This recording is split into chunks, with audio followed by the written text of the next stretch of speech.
Okay, here's a few seconds of the vase that I made for this video today. Okay, I got started on this before I talked about it. So, I made a vase a little while ago that was very simple, very little machining. This one's going to be very similar in that I'm going to probably taper this end off, leave this much of it unshaped, and then taper the top. And so this will be the top, this will be the bottom. I think I'm going to put a tenon over here, but I'll see what I get because I really got to remove this piece of plywood.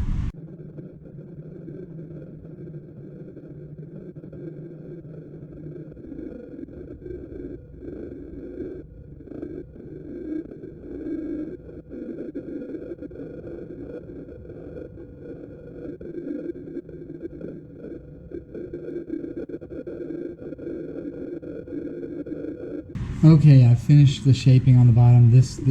I'll knock this off before I put it in but I've got my tenon here, the bearing surface here. This is as much as my intent is to machine it at the bottom. And then I'll taper this in to some top on this end once I reverse it around.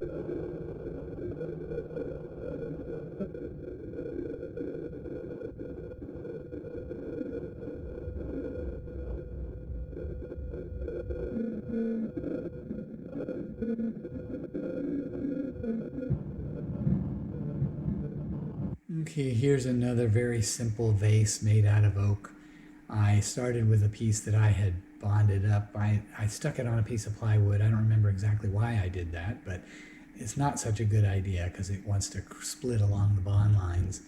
But in any case, I machined that off, used my woodworm screw to hold this in.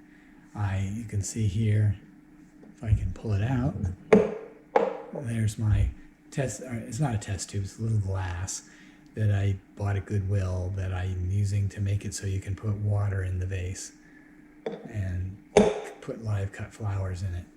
It's a little bit bigger than the test tubes I have, so it makes for a better accommodation of larger flower stems.